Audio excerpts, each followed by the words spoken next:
Bhagavad Gita chapter 9 Raja-vidya Raja-guhya yoga, the most confidential knowledge. Let's see one by one main topics.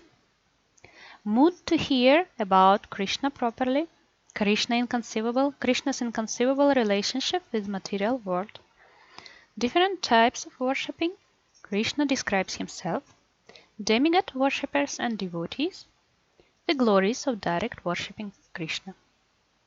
In the first three shlokas, Krishna says Arjuna, now I am going to describe you Raja-vidya Raja-guhya, the most confidential knowledge. So why is this so secret and confidential? Just because not everyone has qualification to receive it. So what are the qualifications? Krishna states two main qualifications. He says, Arjuna, because you do not envy me, and because you are faithful, so I can open this knowledge to you. So the Shraddha, faith, will be stated as one of the main qualities all over the Bhagavad Gita and Srimad Bhagavatam, and Anasuya, of course. However, the knowledge is worthy to know because it is Raja-vidya Raja-guhya, the king of knowledge and the secret of all secrets. It is pavitram, pure, pratyaksha vagamam. It gives direct perception of self by realization. It is susukham, the topmost happiness, and avyayam, everlasting. Krishna starts to describe his relationship with material world, and it is really inconceivable. He says that entire cosmic manifestation is pervaded by me, in my unmanifested form. All living beings dwell in me, but I do not dwell in them. But in the next shloka, he says opposite information, yet the living beings do not abide in me. Behold the mystery of my divine energy, O Arjuna. So, he is creator, but it does not bind him, because everything is done by nature, by Maya. So, regarding his material manifestation and spiritual qualities, there are different types of worshipping. People worship him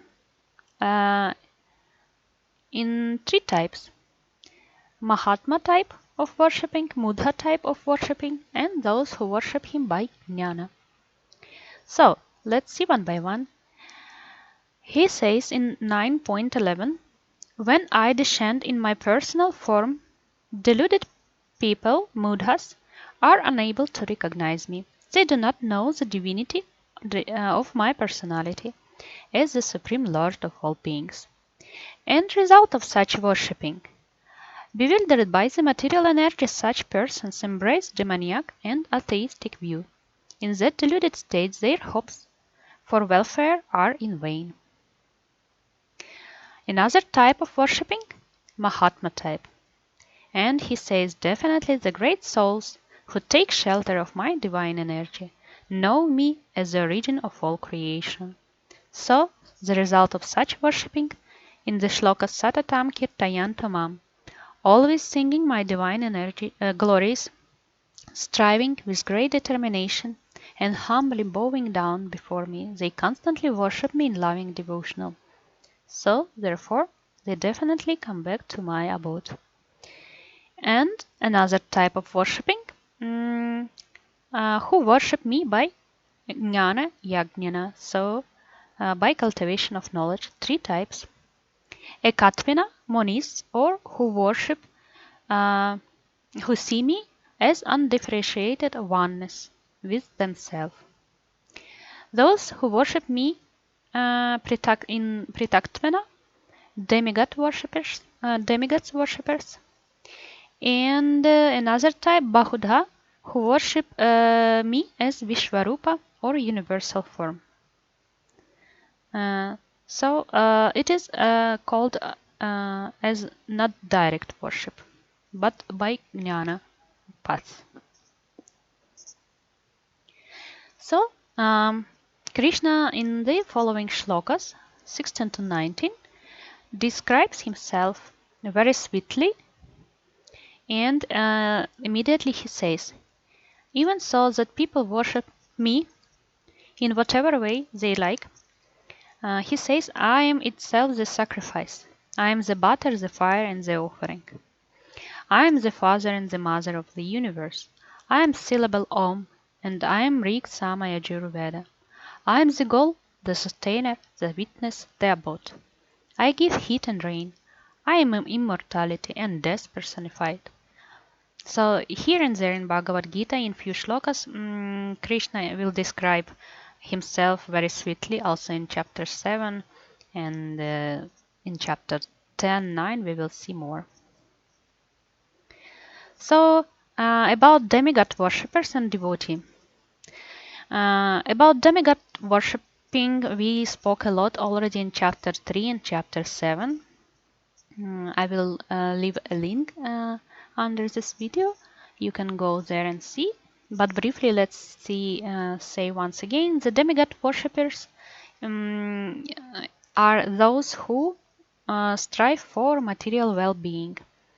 However, Krishna says, those who worship me, I carry what they lack and I preserve what they have. Yogakshemam vaham yaham. Also, he says that I'm the supreme enjoyer of all sacrifices. I'm Yagya Ishvara. And I'm the one who gives the results of all yagyas. Also, there are different ways, there are different final destination for those who worship demigods or Bhutas or me or whomever else. They will come to that destination on what they meditate. And finally, glories of the direct worshipping of Krishna. Few shlokas which are very, very sweet. Patram pushpam phalam toyam yomi bhaktya prayachati tadaham bhakti upahritam ashnami prayatmanam. If one offers me with devotion a leaf, a flower, a fruit, or even water, I delightfully partake of that article offered with love by my devotee in pure consciousness. Yad karoshi yad asnashi yad juhoshi dadasi yad tapasyasi kaunta yad tat kurusva madarpanam.